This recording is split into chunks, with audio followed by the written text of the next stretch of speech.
A passagem do Pedro Caixinha pelo Santos foi decepcionante, né? Ele chegou prometendo um jogo bem ofensivo, coisa que ele sabe fazer, que ele tem capacidade de montar isso e que é o melhor dele, mas que ele não conseguiu fazer por alguns motivos que são do Santos, por alguns motivos que acho que são dele mesmo. E nesse cenário decepciona porque ele fica só 112 dias, né, alguns meses ali, só 17 jogos, não apresenta um bom futebol, não apresenta futebol ofensivo, mas também acho que o Santos não deu todas as melhores condições para ele fazer isso. E no vídeo de hoje eu vou contar um pouco mais sobre como eu vi essa passagem dele pelo Santos e o que mais eu acho que o Santos pode pensar para o futuro, o que o Caixinha também pode pensar para o futuro dele. Eu sou Rodrigo Seixas, analista e jornalista de futebol. Quem não me conhece, eu acompanho o trabalho do Caixinha já há um tempo. Eu sou setorista do Red Bull Bragantino e acompanhei toda a passagem dele pelo Bragantino. Então, eu vi os bons momentos dele, o que ele faz quando ele está nos bons momentos, e também os momentos ruins, já que o time dele brigou para não cair no último campeonato, né? O Red Bull Bragantino brigou para não cair em 2024. Eu acho que os maus momentos dele pelo Bragantino e pelo Santos têm algumas semelhanças. Então vamos contar um pouco sobre como foi a trajetória dele e assim eu vou contando o que eu acho que ele tentou fazer e o que eu acho que não deu certo. No começo do ano ali do fim para o começo do ano, o Caixinha vai negociando ali com o Grêmio, chega bem perto de assinar com o Grêmio, mas no fim acaba indo para o Santos. Ele fala que escolheu o clube pela grandeza, pelo tipo de projeto que o Santos apresentou. E realmente, desde que ele chegou, o Santos contratou bastante jogador em várias posições e pegou um time de Série B que tinha muitos jogadores mais de Série B, né? Com um nível técnico inferior de Série A, e remodelou esse elenco, trouxe vários jogadores, inclusive o Neymar. Só que quando ele chegou ainda não tinha o Neymar, ele começa a montar o time mais com as ideias dele. Quais são as ideias dele? As principais, né? É um time de muita pressão na bola. A frase marcante dele, né? Não tem a bola, pressiona a bola, tem a bola, ataca o gol.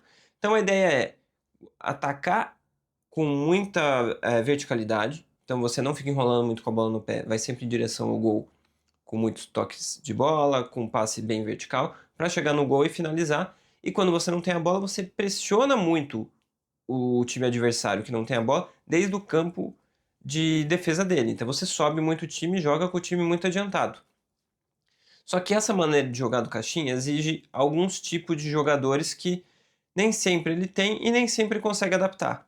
O time dele costuma jogar muito adiantado, então os zagueiros precisam ser rápidos para caso a bola entre nas costas dele, eles tenham velocidade para chegar primeiro que os atacantes e poder matar aquelas jogadas. E no Santos ele não teve tanto isso. Os jogadores de defesa também são importantes que eles tenham bastante capacidade de passe, porque muitas vezes ele constrói o jogo de trás, quando ele tem a posse de bola, e ele vai tentar alguns passes mais arriscados com os zagueiros e toques muito rápidos para poder criar jogadas ofensivas. E se ele não tem bons jogadores com posse de bola atrás, ele perde muito com o jogo dele. E os jogadores de ataque também, porque muitas vezes, por marcar uma pressão muito alta, ele vai recuperar a bola e muito perto do gol adversário. E para funcionar essa pressão e ele atacar o adversário em desvantagem, ele vai precisar de ataques rápidos e que sejam passes para frente logo depois que recuperar a bola. Então o jogador tem que ter um bom passe e uma rapidez para dar esse passe. E nem todo time tem.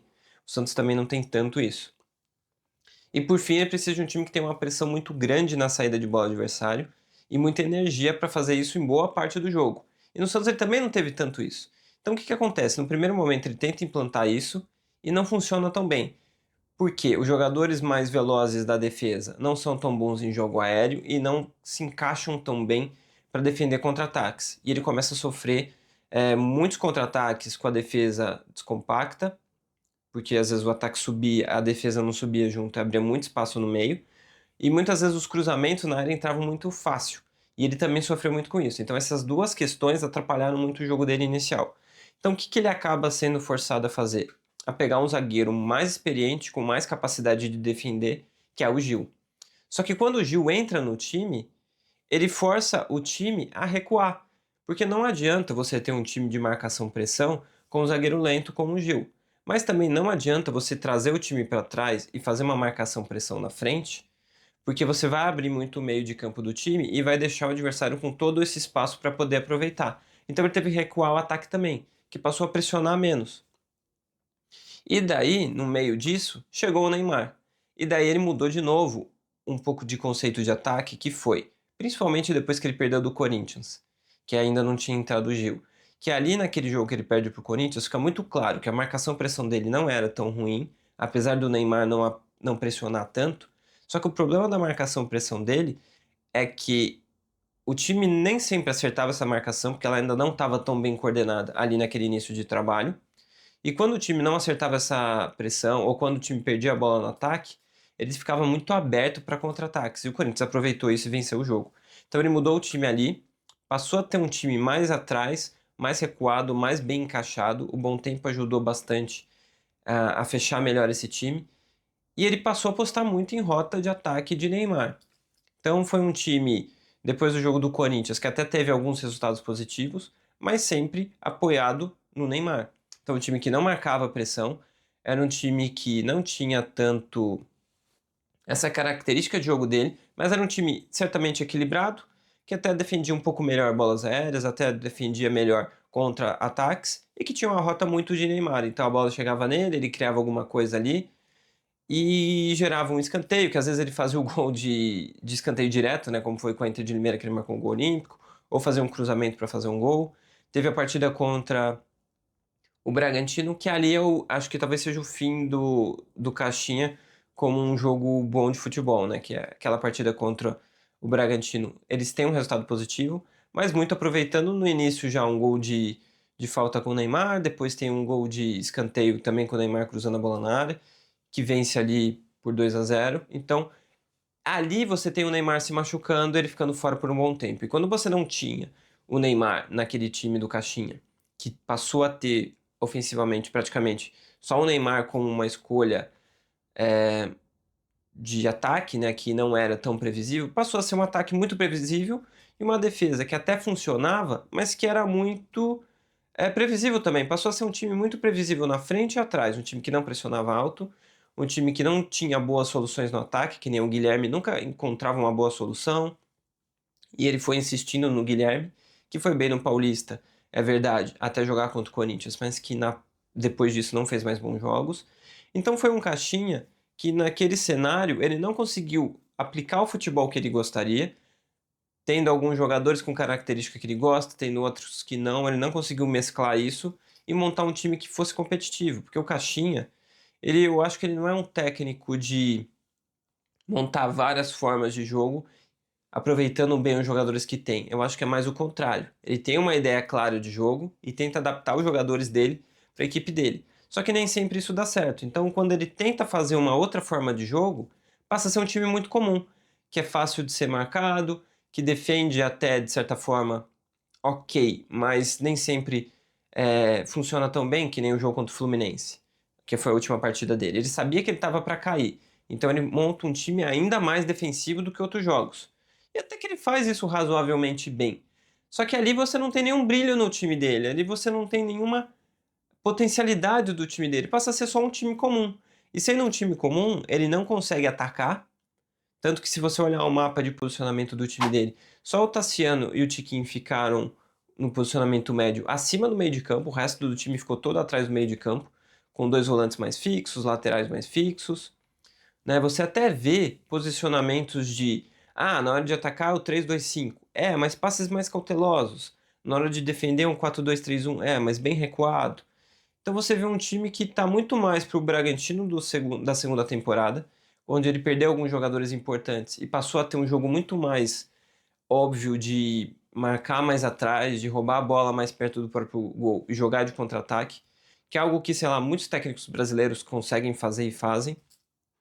Acho que até melhor do que ele, porque ele é um técnico que não está preparado ou que não se moldou para fazer esse tipo de jogo. Acho que ele é muito mais o técnico dessa intensidade mesmo, daquele jogo que ele gosta de fazer. E quando ele não consegue fazer isso, os resultados não costumam vir tão bem. Daí ele é um técnico muito exigente no dia a dia. Acho que em algum momento ali ele também pode perder o grupo, como ele perdeu no Bragantino. E eu não sei se foi isso que aconteceu no Santos. Até porque ele não ficou tanto tempo assim, acho que para gerar tanto desgaste, mas eu acho que teve uma certa desconfiança ali, ainda mais depois que o presidente Marcelo Teixeira falou mal do Caixinha publicamente, então acho que isso ainda tem um pouco de problema ali de confiança do elenco para ele. Então acho que tudo isso gerou os problemas que o Caixinha teve, ele não teve resultados.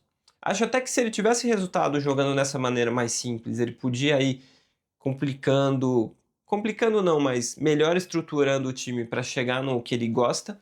Só que acho que nem teve tempo para isso, né? Porque obviamente não teve tempo, né? O time não teve resultado. O Santos é um clube que, fora o Carille que ficou 300 e poucos dias, nenhum outro técnico fica muito tempo no Santos. O Santos, se você pegar o Palmeiras, que só teve o Abel de outubro, novembro de 2020 para cá, o Santos nesse mesmo período teve 12 técnicos. Então agora a gente começa a pensar um pouco mais que por mais que o Caixinha não tenha dado certo, o Santos também é um lugar difícil de treinador dar certo. Então não é só o Caixinha que não funcionou, é o Santos que também não costuma dar as melhores condições. O Santos trouxe o Caixinha e ele até escolheu alguns jogadores mais. Pegando um time que veio de Série B, que obviamente ia oscilar nesse início de Campeonato Brasileiro, que apesar de ter o Neymar, perdeu o Neymar por muito tempo, por causa da questão física dele. Então o Santos tem mais problemas do que só o treinador. Que o Caixinha, com só 17 jogos, é difícil dizer que foi um trabalho horrível dele, porque talvez se ele tivesse mais tempo, talvez ele conseguisse encaixar um pouco melhor esse time e ter melhor resultado. Mas ele também não teve esse tempo, porque no Brasil, se você não vai bem sei lá, nos 100 dias iniciais, né? Nesse balanço de 100 dias que alguns governos de prefeitura fazem e de presidência faz também. Se nesse balanço de 100 dias o técnico não tem bons resultados, ele normalmente é mandado embora, na maioria dos clubes, então ele tem que dar resultado logo, e o Caixinha não deu e saiu. Qual que vai ser o futuro do Santos? Dizem que o Santos vai trazer o Sampaoli, que foi um técnico que desses últimos 12 talvez tenha apresentado o melhor futebol de todos, então nesse ponto faz sentido. Mas o Sampaoli também é um técnico que tem algumas coisas que o Caixinha também faz, né?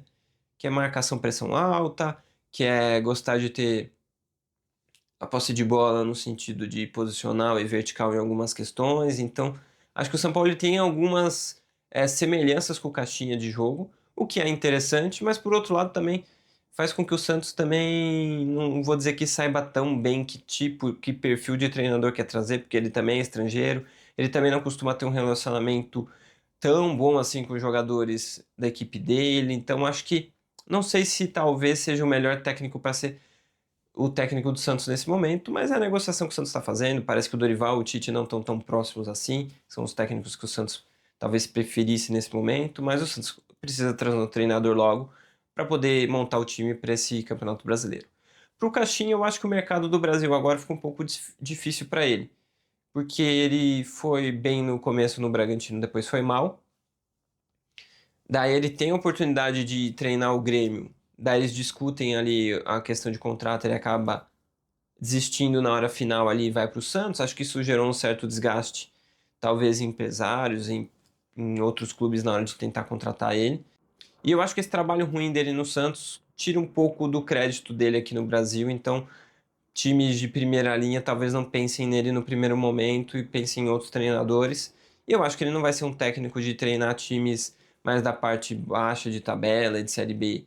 Apesar de que esses clubes talvez oferecessem contratos para ele, mas eu não sei se ele aceitaria pelo tipo de treinador que ele é, pelo histórico de carreira que ele já tem. Talvez ele acabe tentando ser técnico em outro país, como ele já fez muito na carreira, né?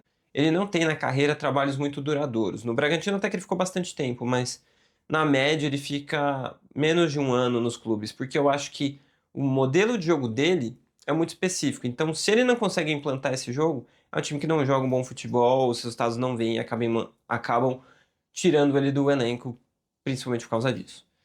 Mas é isso, esse foi meu vídeo sobre o Caixinha. Se vocês quiserem saber mais sobre o Caixinha, tem um vídeo no canal de análise de jogo do Caixinha e tem uma entrevista que eu fiz com ele de prancheta tática. Você pode entender ainda mais sobre o jogo dele aqui no meu canal. Então é isso, espero que vocês tenham gostado. Você pode deixar aí no comentário o que você acha que vai ser do futuro do Santos, o que você acha que vai ser do futuro do Caixinha e por que vocês acham que não deu certo essa junção dos dois. Então é isso, espero que vocês tenham gostado. Até o próximo vídeo e valeu!